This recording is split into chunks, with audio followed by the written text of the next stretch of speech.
Are you ready to take your business to the next level? Every day there are countless books and articles that are published offering the key on how to make your business a success. It's easy to feel overwhelmed trying to keep up and run your business. That's why Deb Creer created the Business Power Hour. Keep up on the latest trends, best practices, and techniques for how to make your business a success. Let the Business Power Hour do the heavy work for you. Good morning. Good morning. I am Deb Creer, and I am passionate about giving professionals the tools that they need to make themselves and their businesses as successful as possible. And we're going to have quite the discussion today. Aside from anything else, I'm talking to a fellow podcaster. I was a guest on her program. It hasn't aired yet. We'll keep you posted. But I loved being on her podcast. It's always really fun to be on the other side of the mic, right? But please join me in welcoming the fabulous Martie McNabb to our program today. Welcome, Martie. How are you doing today?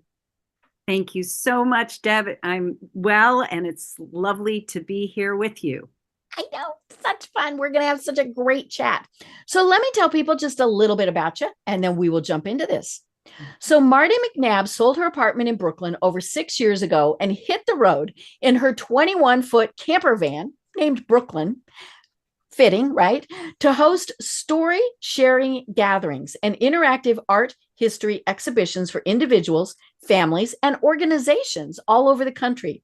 She is a legacy artist, and we'll talk more about that, on a mission to build deeper connections, community, and legacy through the stories of things that matter. She has been written about in the Wall Street Journal and featured in 3 books. She splits her time between her wife and mom-in-law in Albuquerque and her mom in Vermont. When she can, she meets her wife of a marriage of over 30 years in the making on a dance floor where they met a lifetime ago. She's launching a series of multi-author books all about the things that matter in 2024. So again, Martie, welcome. Thank you very much, Deb. I love it. Well, and you have to have that camper van going back and forth between Albuquerque and Vermont. I mean, you need to get somebody to move or, at least get halfway, right? But you have such a fascinating story. So tell us a little bit more how it is that you got to where you are today. Yeah, so I have always had an easier time figuring out what I don't want to be when I grow up. Okay. Than what I do want to be. Mm-hmm. So I ended up taking many, many detours in my life. Mm-hmm. I never had that burning desire to, I'm going to grow up and do this. You weren't going to be an accountant when you grew up?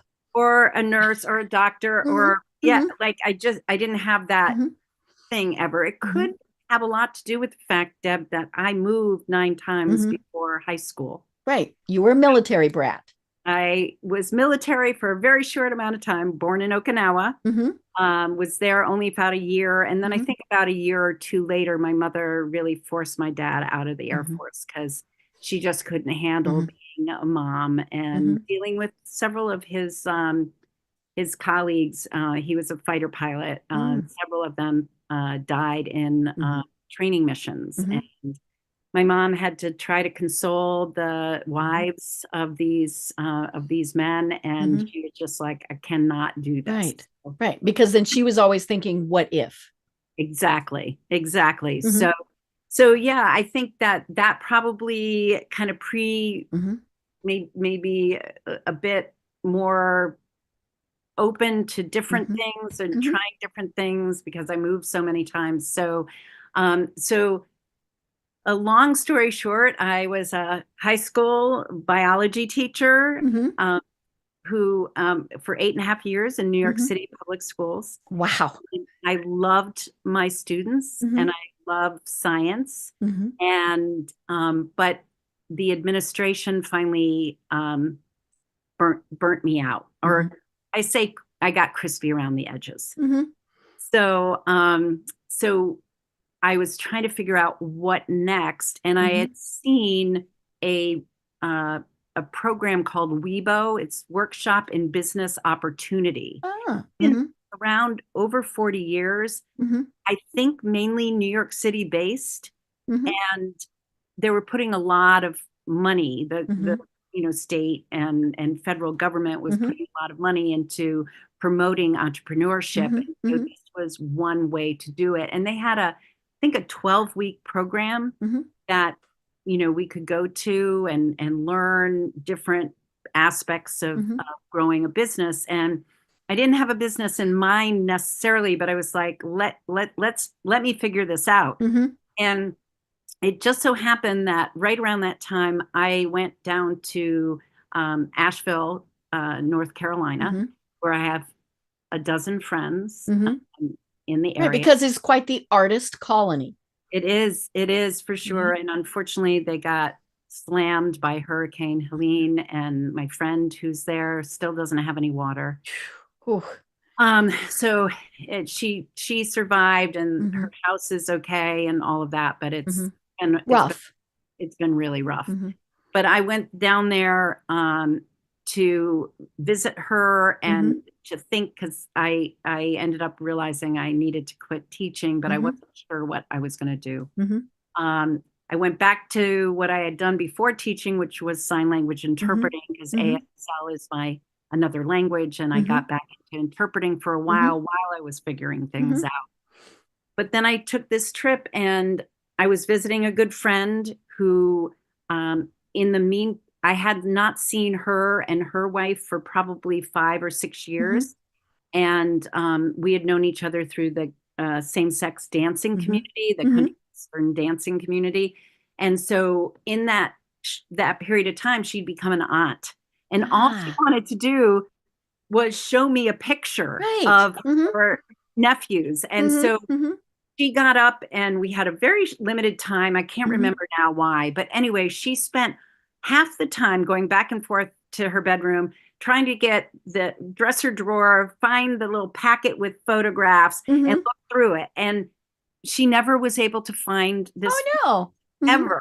Like and so she just told me the story, but not with the photo. And I thought, why do people take all these photos and collect all these things in life and never do anything with them? Right. Like, we put them in boxes and drawers. Exactly. Like these are, it's like our personal museum. These are our souvenirs that show where we've been, what we've done, the children, the animals we've had, all, the vacations, the experiences, the jobs, all kind. I mean, these are the visual, visual items that show our lives. And why do we stick them in boxes or bags or suitcases, storage units, attics, basements, with that idea that someday we'll do it or whatever, but we never get around to it, right? And we don't generally throw them out either, because they're so precious to us, but we don't do anything with them. So that's how my first business, Memories Out of the Box, came about. Was So you're an archivist. I call myself a legacy artist, as you had mentioned. When I started this over 30 years ago, I didn't know anybody else doing this work. And so I was, the closest I came were people called personal historians. There was an association of personal historians, but unfortunately it folded about 6 years ago. But it's mostly memoir writers, oral historians, video biographers, and legacy, I guess they call them legacy filmmakers. And, but there were very few people that just work with archives. So I, as you can see in my thing, and we've talked about the things that matter, I work with the physical objects and the documents and photos that my clients had to tell a visual narrative of their lives.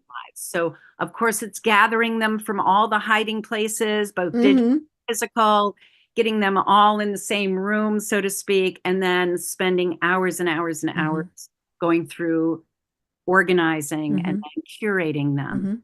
And listening to the stories. So generally speaking, my clients don't sit with me. Okay. My client, Well, because you'd be there forever. My client, it's like when you think about a movie or a show Mhm. like or a Broadway show, Mhm. you have to think about how many hours went into Mhm. the 2 hours that Mhm. you Mhm. watched. Right. Right?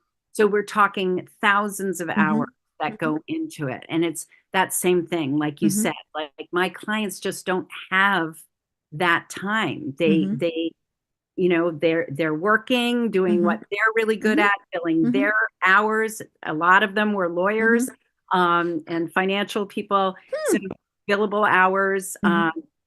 And then they just trusted me, and they handed over boxes and Mhm. bags and gave me keys to their storage unit, Mhm. and just trusted me to take the time Mhm. and the attention Mhm. and care at going through all of these. Mhm. And surprisingly, to them at least, um, I, they're like, how did you know that this card should be on the same page as this baby tooth, or Mhm. that this thing should have been, right Mhm. next to there? Like, how did you know Mhm. that? And I said, because I'm a photo listener, Ah.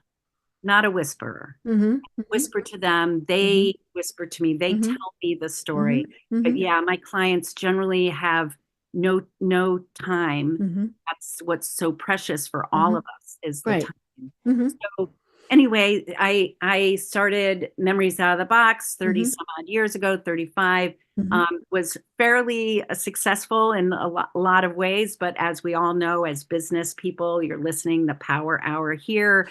Um, it's also the biggest challenge is marketing it. Mhm. Right. So it like, you can have a amazing idea, and I heard all Mhm. the time, oh my God, that's such a needed Mhm. service. Oh my God, I've never heard of anything Mhm. like that. Oh my God, it's so important. And Mhm.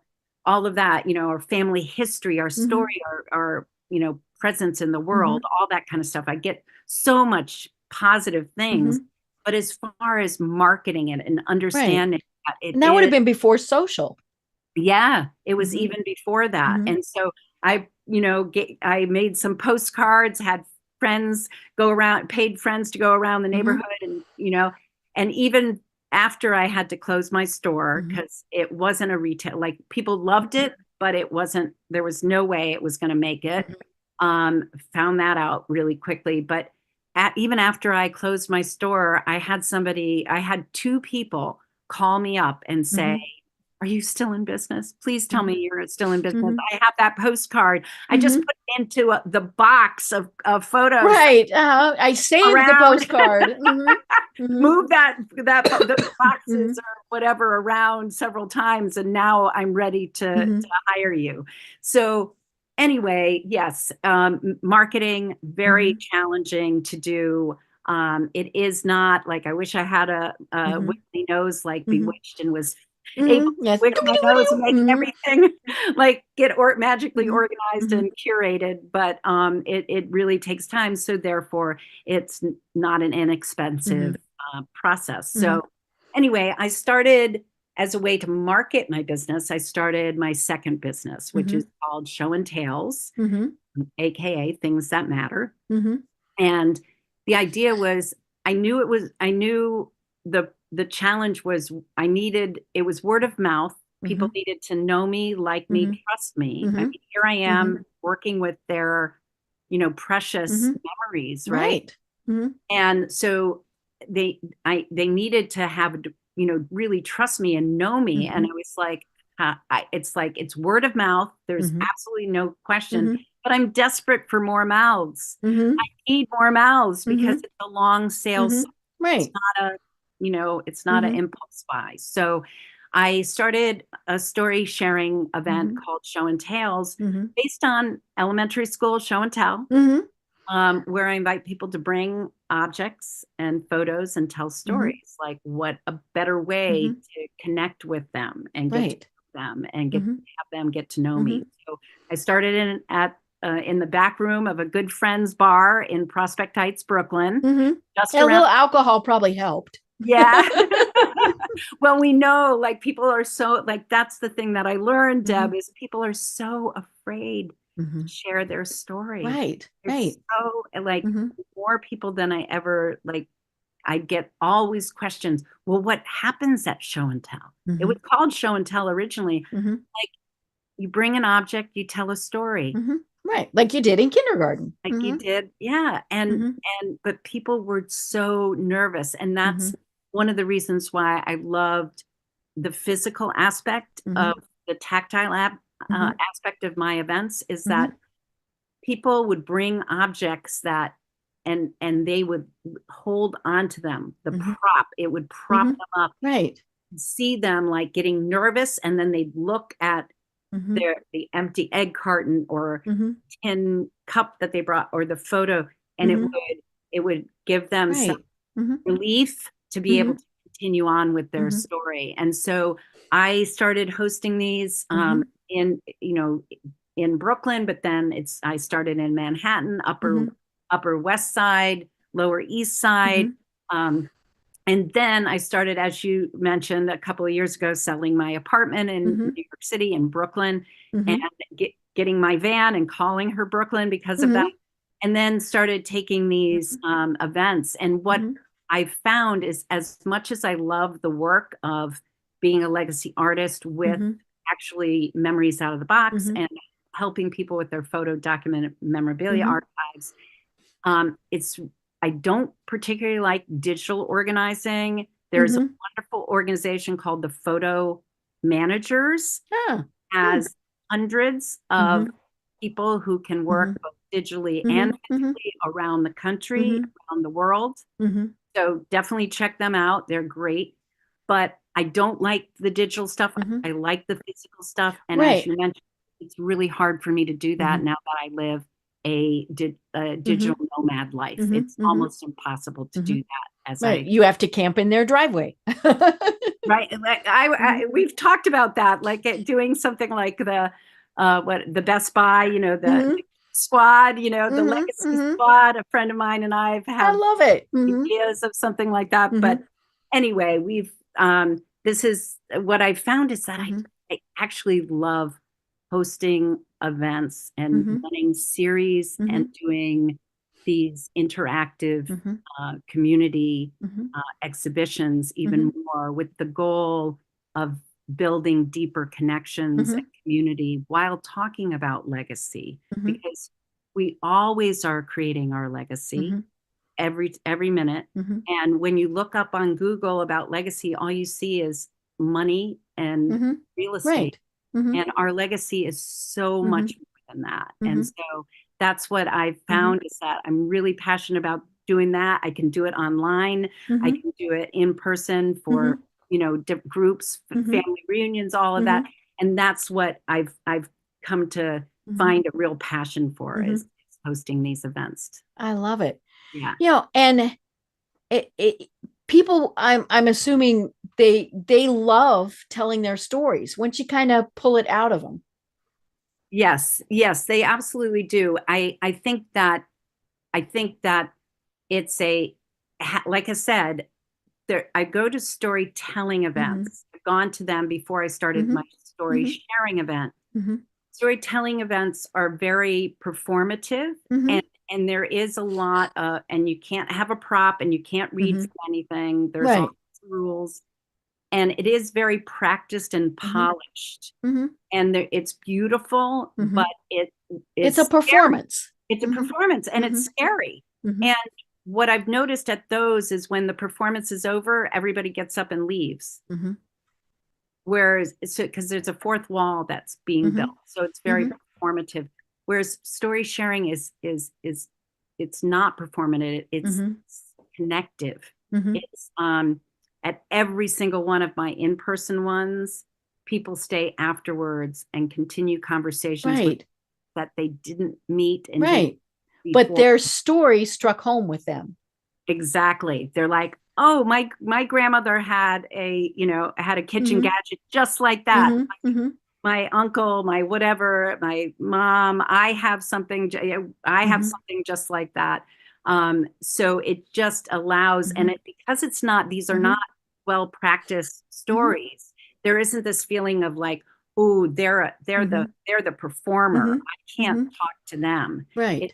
Because it's just very Mm-hmm. natural. Mm-hmm. And like you said, it's been interesting Mm-hmm. seeing people like come to the events. Like Mm-hmm. you said, I was Mm-hmm. listed, the article was written in the Wall Street Mm-hmm. Journal, and there was somebody there that it was obvious that they had brought something to Mm-hmm. share, but they were nervous. Mm-hmm. But then when they saw others get Mm-hmm. up and they saw how my goal, I can't create a safe space. Mm-hmm. That's not really what is Right. No, that's not perfect, the. Mm-hmm. but a warm and Mm-hmm. welcoming space, an open space. Mm-hmm. And invariably, I would say 90% that Mm-hmm. brought something Mm-hmm. actually do get up and Mm-hmm. share.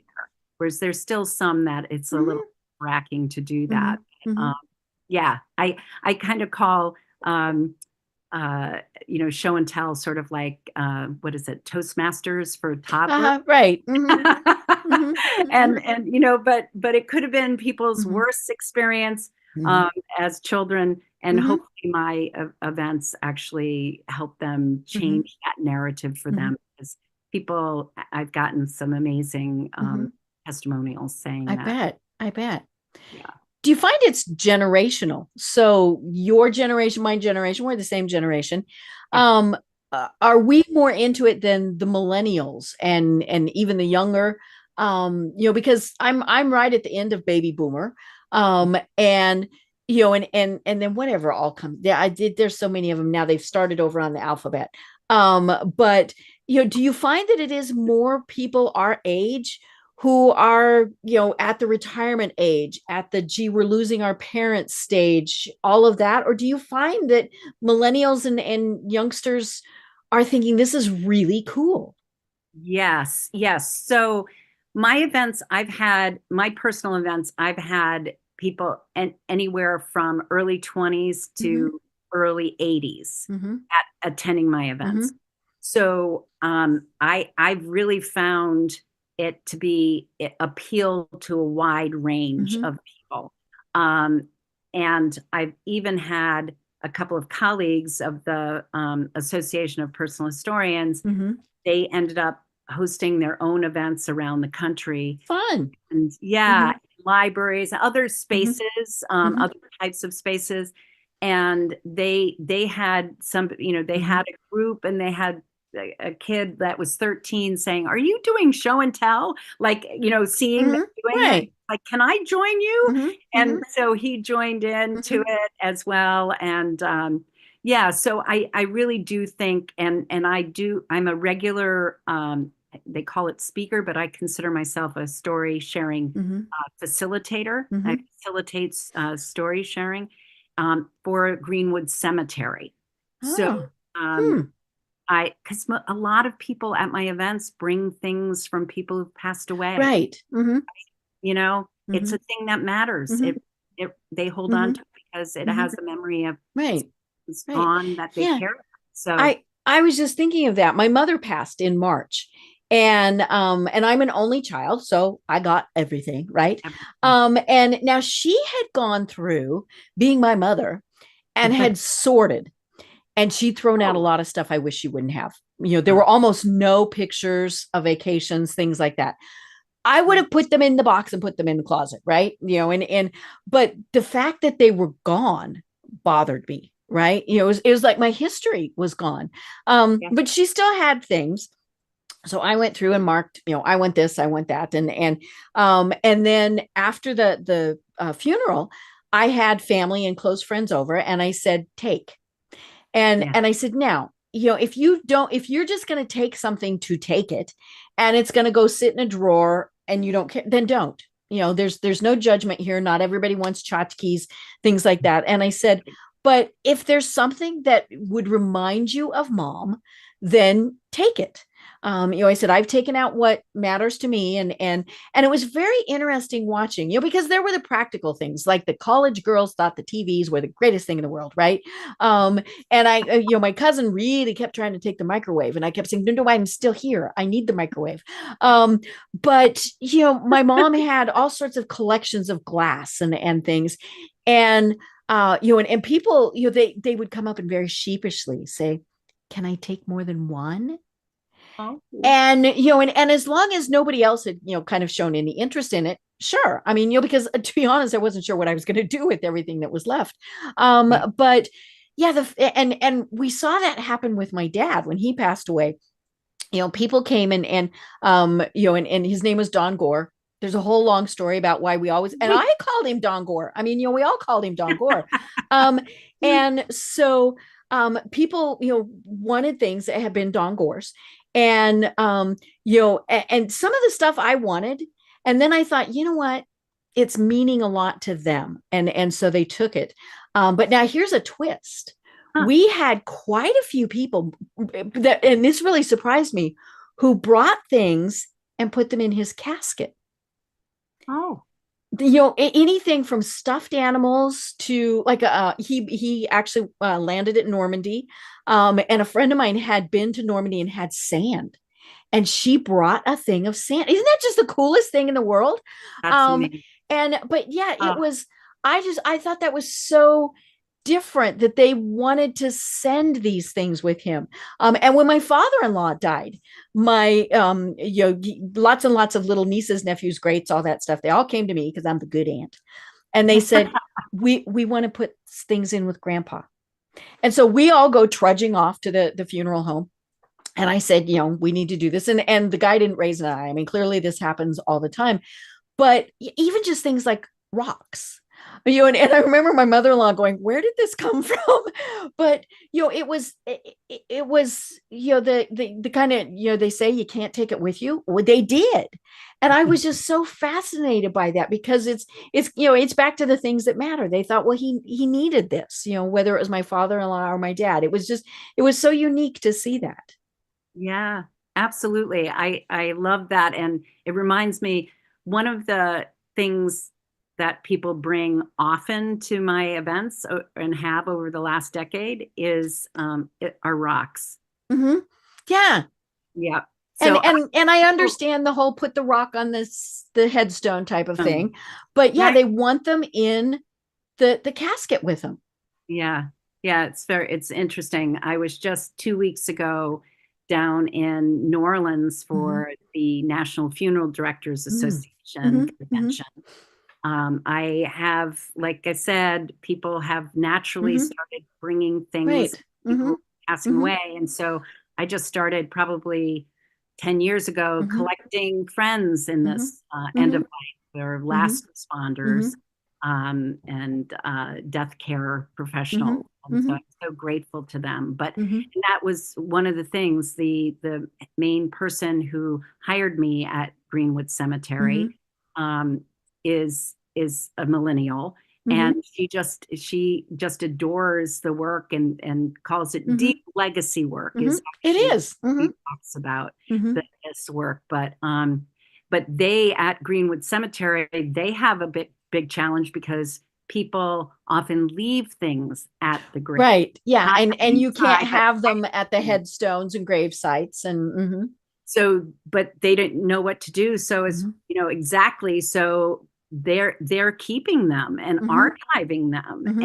But I have no idea.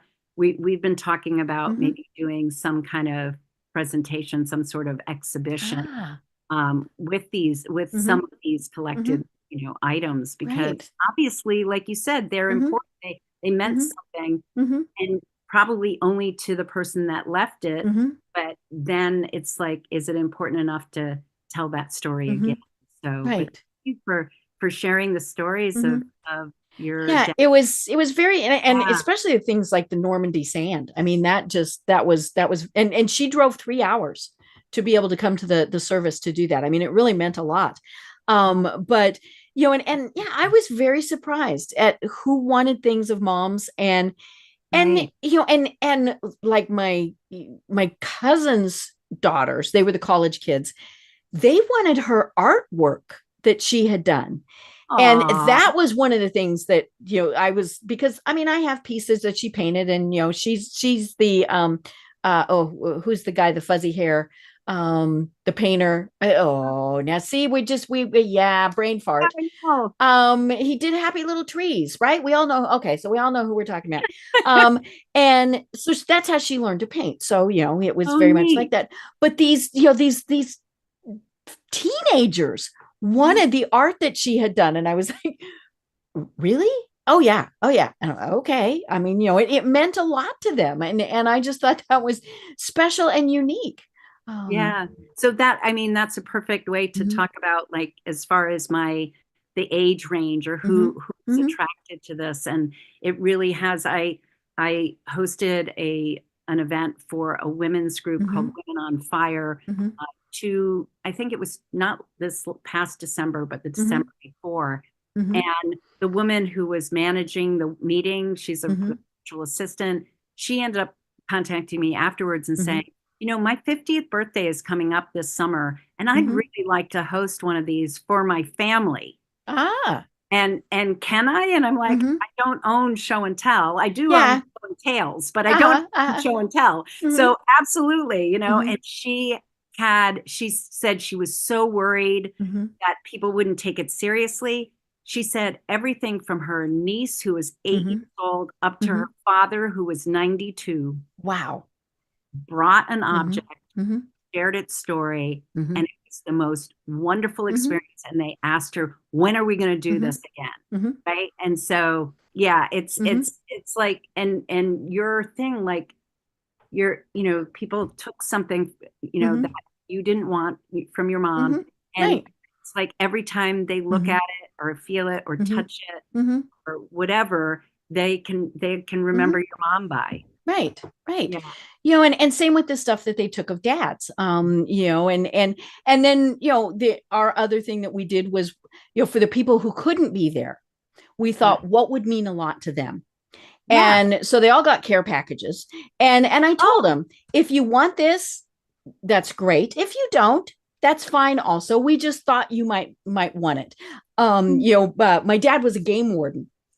And oh, so he in Colorado, and real long story short, he was the person responsible for bringing the moose back into the state, oh, wow. and doing that whole transplant thing and all of that. And Wow. so there were all these pictures of Don Gore and the moose, and big pictures, little pictures, all these things. And so a friend of theirs who was another game warden, I thought, okay, I'll take one. And so I took the one picture, and then we packaged everything else up, and away it went. And he called me when it arrived, and I didn't tell him. I just, here. And so he said, Betsy, his wife, he said, she's annoyed. I've already taken down her things and put these up. And, but yeah, and I thought, oops, sorry, Betsy. But and I'm sure that things readjusted. But yeah, it meant a lot to them that we did that. And there were like pieces that my great aunt had given to my mom, and my mother, being my mother, had little notes in there given to me by Oh, so and so, right? And really? so I sent those off to my cousins, Oh, and I said, I don't know if you're the tchotchke type of people, but this came from your grandmother to my mom. And they were I got the nicest notes from them saying this really meant a lot. This, and for one thing, they said it really meant a lot that I just even thought of them. But yeah, it was. And and it's funny because my mother-in-law did that. She put notes and all those things, and so you knew this was to go to here and this was to go here. Now ah, she also she had quite the collection of antiques and glassware. And funny thing, she would write on them in Sharpies. And we're like, oh oh, my God, this thing cost $500 and you wrote on it. But it to her, it was obviously not the monetary value. It right, was, this is going to so and so. right. And that was just something. And I think we forget that. It's very much like what you say, things that matter. And we think they don't, but they do.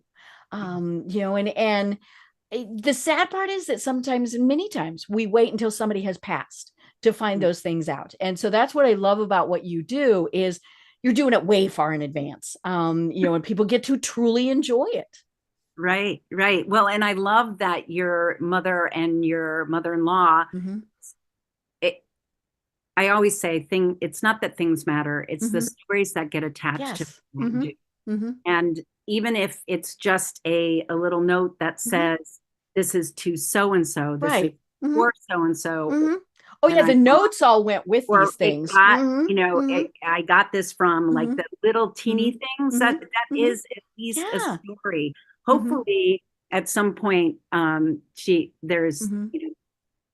they ended up sharing more Mm-hmm. of the story Mm-hmm. of the Mm-hmm. things. And that's what I Right. encourage Mm-hmm. people is we Mm-hmm. can't always have, we can't keep everything, as Mm-hmm. you know, Right. right? You Yes, just, we it's get impossible. overstuffed. It's impossible to Mm-hmm. do that. Mm-hmm. So it's like focusing on, some Mm-hmm. whatever Mm-hmm. the number Mm-hmm. that really matter, and making Right. sure that you share the Mm-hmm. story. Mm-hmm. That's the Mm-hmm. most important thing, is Right. keeping a hold of Mm-hmm. those stories. Right. Yeah. And it's so interesting. I was sharing before when we were chatting that sometimes the opposite happens. And then, so I just did a road trip with a friend of mine, Yeah. and we were Oh, yes. talking along the way. My husband and I never had kids. She's never married and never had kids. And she's a little bit older and her health is kind of going down. And, and I said, what family do you have? And she has nieces and nephews that she hasn't seen in a long time. She said that's it. And so we got to talking about what happens to our stuff. So it's not just who the heck is going to take care of us, it's what will happen to our stuff. And that was, it was kind of sad, and all those, I mean, like, um and then when we get other people's stuff, right, it's like, oh, I didn't really want all this stuff. But but yeah, it's, who gets our stuff is one of those things that we think about. And because none of it's museum quality. Now, I will admit, so one of the stuffs that I got of my mom's was this big wooden buffet that I think, if I'm remembering right, it was the first piece of furniture that my parents bought. And so, and it was old then. So this piece is probably 90 years old at least. So, I'm going through it, and there's inside it was a fishing license from 1906. Oh my God. And so what do I do? And the name on it means nothing to me. I'm like, I have no idea. And now I think somebody gave it to Dad because he was a game warden, right? And it Right. got stuck in the drawer because he Right. went, I don't know these people, but he thought, okay, it's also really old, so I should probably keep it. And so I put this on Facebook, and I'm like, hey, this is cool. Just thought you'd like it. Somebody, one of my friends who knows somebody who works for a mortuary, actually tracked down who the person was. It was the funniest thing in the world. And they said, oh yeah, this person, according to the records, he lived here at that point in time. And so we figured, well, it probably was right. And then I get this note from the North Park Historical Society. Hey, we want that. And so I need to ship it off to them, because it really, but yeah, you never know. But it was like, this little bird trail started going of, we need to figure out who had this fishing license from 1906. Right. Oh my God. That's well, and this is what I've said too, is that sort of going back to when you said your mom had done, some cleaning Mm-hmm. out of Mm-hmm. things before, and how you were like, oh, Yeah. this is part of my history. Mm-hmm. Like, oh, Mm-hmm. um, I, I think that it's really, I'm just super glad that the Marie Kondo Mm-hmm. thing wave Mm-hmm. and minimalist wave Mm-hmm. um, didn't hit Mm-hmm. too early, Mm-hmm. because realistically, our museums and historical societies would be empty. Right. Mm-hmm. So it's like perfect segue into, like, because what are museums and historical Mm-hmm. societies? The great big show and tells. Mm-hmm. That's Right. what they are. And Mm-hmm. that a lot of people, they don't recognize that they're living Mm-hmm. history. They're living Mm-hmm. history at all Mm-hmm. times. Like, so this piece that you have, and then you found in the drawer, and then a historical society or museum wants it. So this is what I'm saying, is that it's really important to end up realizing, and that your stuff also may not be just your stuff, because realistically, this is part of our human history, our human, it's your personal life, but it shows, the history of our experience in general. So yeah, I just joke about like things, stuff, junk, and crap. My kids won't want it, or what do we do with it? But the biggest thing is what I found: you don't tell the story of it, then it is just things. Right. Yeah. And you have to share the story. Right. And it's funny because, we've been thinking about the downsizing thing, right? And so, we have a lot of pieces that are antiques that we bought because they were pretty. They have no story. And so while they're pretty and I like them, it won't be hard at all for me to actually decide to part with them. And of course I was moving some of them to put out the pieces that I got from my mom. And and we don't have a lot of my husband's family things because there were so many of them, to just kind of, that wanted things. But yeah, we have those, and maybe it helps that we never had little kids going, oh, we're going to break these. But yeah, I mean, it's one of the things I have is a photo of my dad that he was sitting and smoking his pipe. It was very pensive. And it's this whole, it's faded. It's all this stuff. I have people who I never would have expected who said, please make copies for us. And so I need to get it a little bit more restored and some things and do some stuff like that. But yeah, it really is. It's very unusual what people place value on. Right. A fishing license, right? It's a piece of paper from somebody I don't even know, but it was really cool. Yeah. I had a similar experience. I have a friend who has basically she works with antique photographs that that because people don't, they don't know who these people are. Was this grandma? Was this it came with the frame.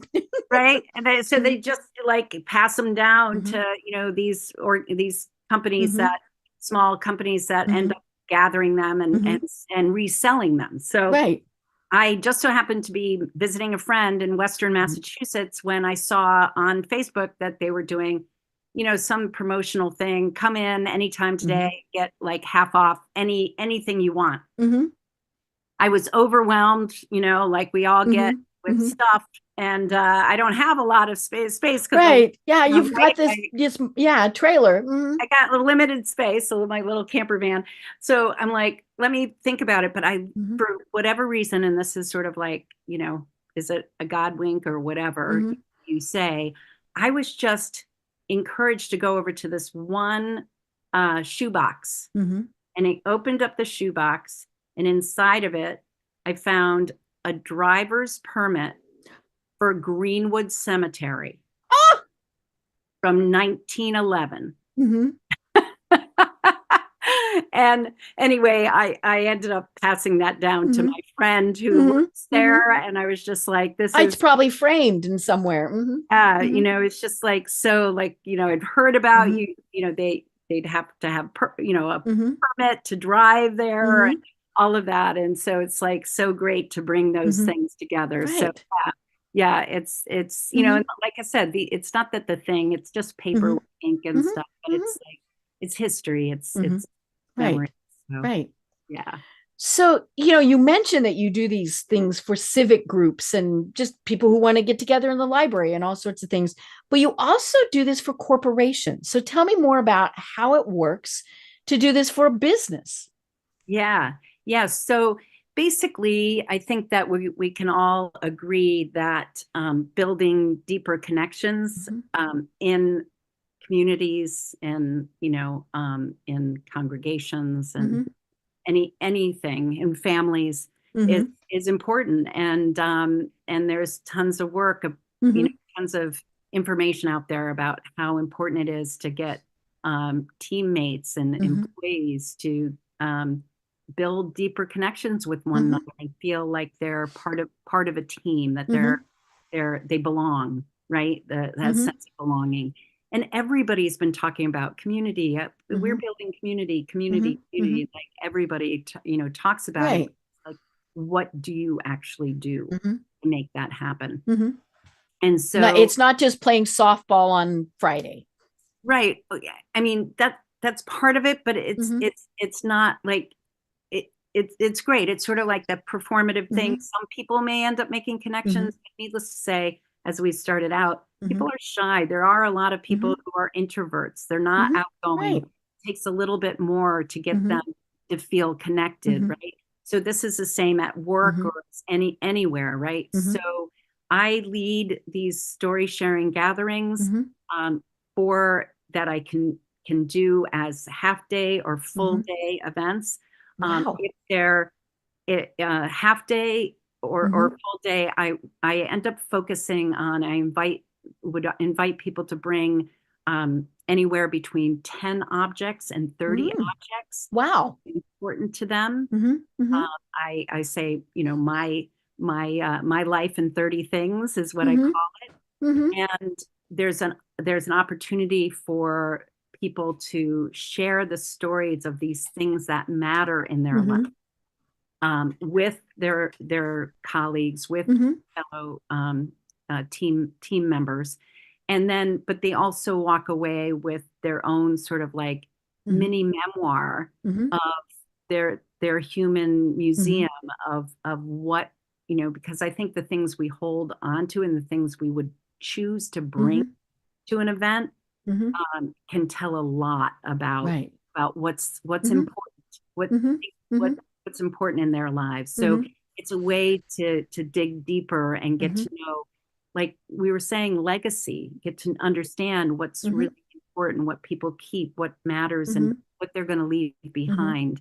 And so to build these deeper connections, which can build a better team as far as I'm concerned. So all day ones, at the end of it, we would end up having basically a book that would be created, and then we can select one thing from each person, because I have a lovely friend named Bill Shapiro and his partner Naomi Wax that wrote a book called What We Keep, and it's 150.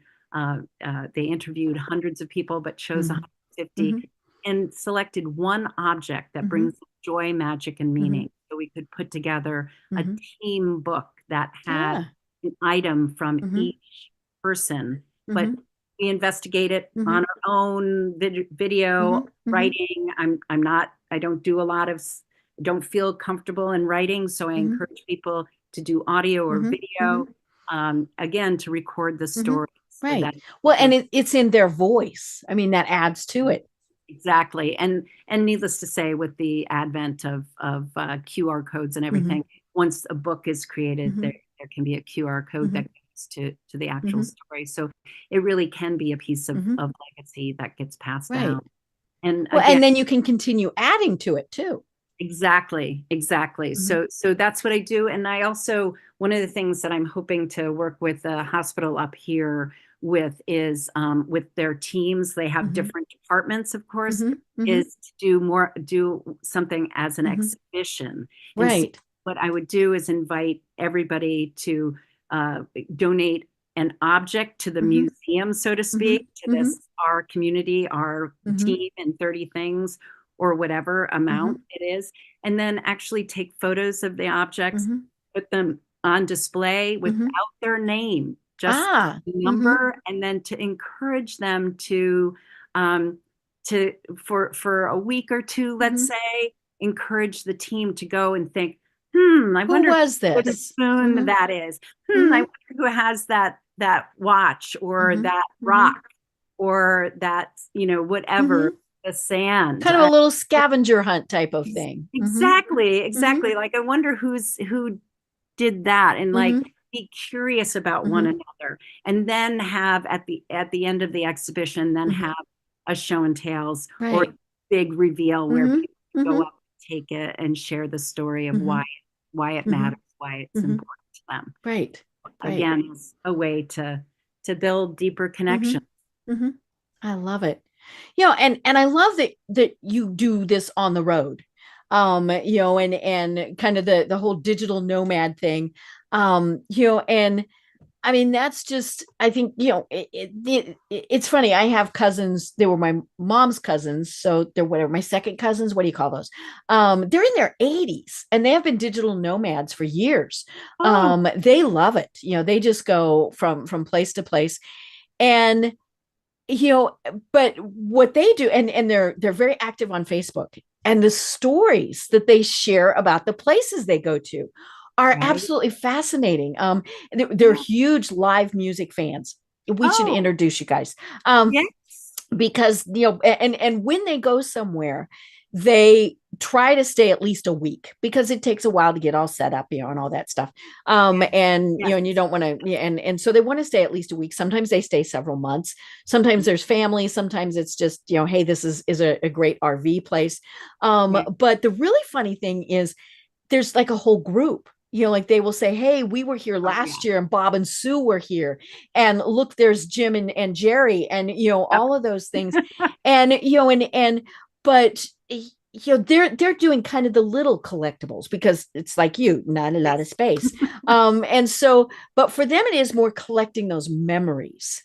Mhm. And and I it's just, and then about, because they are that age range, once a month or so it's one about somebody who has passed, but it's, here's what we learned from them, here's what they told, and it's just, I take great delight in reading their posts. And it's so much fun to see them. Oh, that's great. Yes. And yeah, I have a couple of people on, as you Mm-hmm. mentioned, I have a Mm-hmm. podcast. So I have Mm-hmm. a few people who are part of the location Mm-hmm. indie community that Mm-hmm. we talk about these Mm-hmm. souvenirs. It's definitely about the Mm-hmm. experiences and the people they've met Mm-hmm. and things like Mm-hmm. that. They have to be usually wearable Right. or Mm-hmm. like where, something they can't take Mm-hmm. up a lot of room because I've got Right. some friends who Mm-hmm. are backpackers, they're Mm-hmm. full-time travelers and Wow. they live out of their Mm-hmm. backpack. So they have to be very Mm-hmm. careful about the Mm-hmm. stuff that, I mean, they don't live full-time. They have a Right. space Mm-hmm. too, but they have to be Mm-hmm. very thoughtful about Mm-hmm. souvenirs that they Right. keep. So Right. that sounds so Mm-hmm. wonderful. It's Mm-hmm. great meeting Right. other It is. You other know, humans. and it's funny, I have little things that when I was first diagnosed with cancer that people sent me, little things. Yeah. And it's funny because they're right here next to me, and this was Mhm. 9 years ago. And but therefore, and they're all, like little angel pins and all sorts of just little things that I could Right. easily put in my purse, in my pocket, things like that. And the thing for me with those was, first of all, that they took the time to send them. I mean, Right. that was just amazing right there, that they thought enough that they were going to send this. And then every time I would put my hand in my pocket or hear them in my purse, and like one of them is this bell.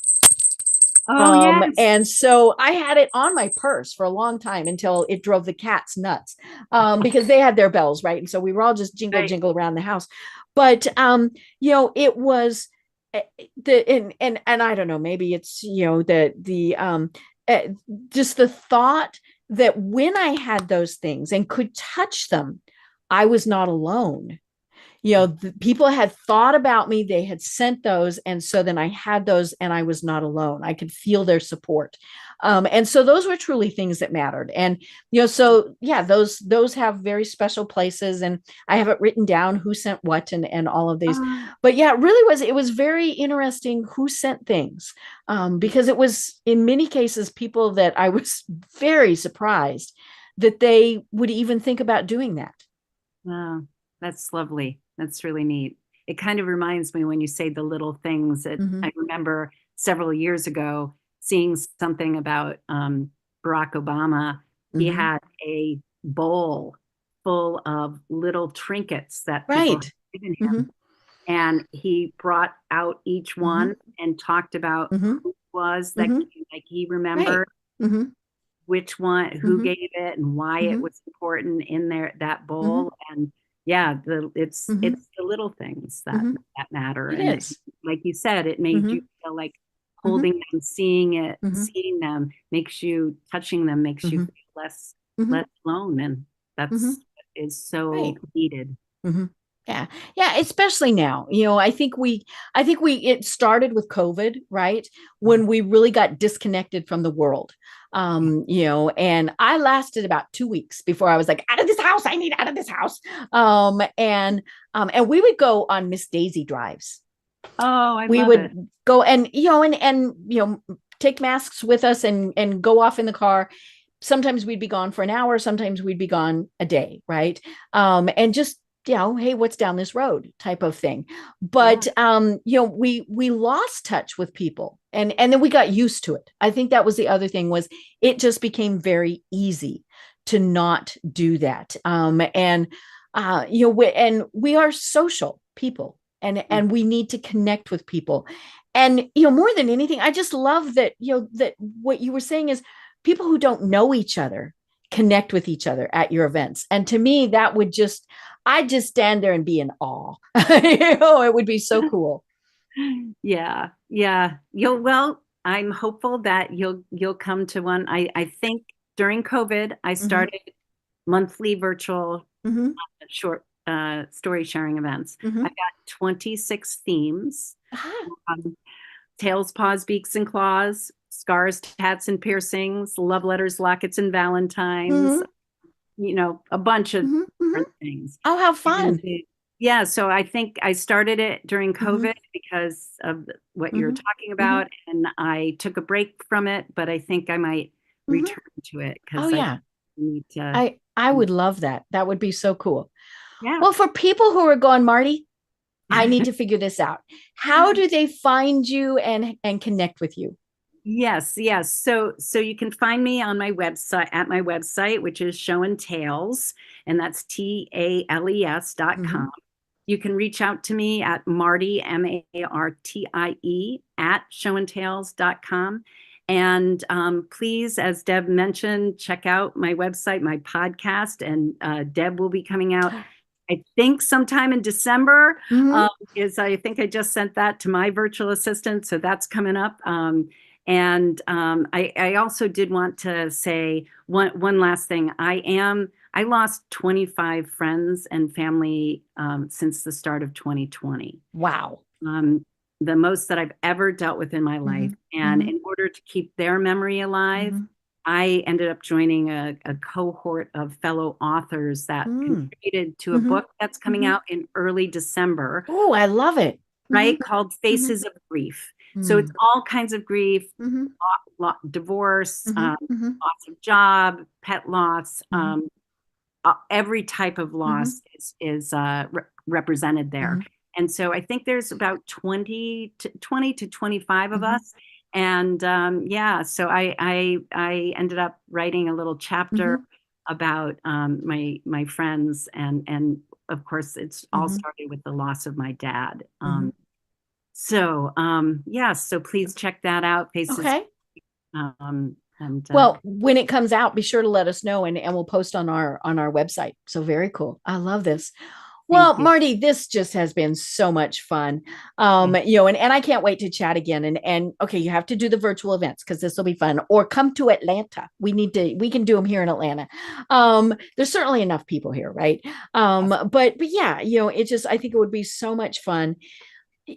And I would love to have you on again because I think this is so important for people to remember how important it is to share their stories. So we will do that. But until then, do you have any final thoughts that you want to leave everyone with? So, as I've mentioned before, too, so when I picked the name for my podcast, Things That Matter, because people couldn't understand Show and Tales for some reason. But when I picked the name Things That Matter, I got a lot of pushback because there's, this statement, it's, things don't, it's not, things don't matter, kind of that push, that pushback of of course things don't matter. And I agree. It's not about the things, but as Deb and I have talked throughout this time together, it's not that the things that matter, it's the stories that get attached to them that do. And the most important thing is making sure you take the time to share your stories. I love it. I love it. Well, I'm Deb Creer. I've been having so much fun getting to know Martie McNabb. And until next time, everyone have a great day. Tune in for our next program for even more trends, best practices, and techniques for how to make your business a success. The Business Power Hour, hosted by Deb Creer, is proud to be part of the C-Suite Network.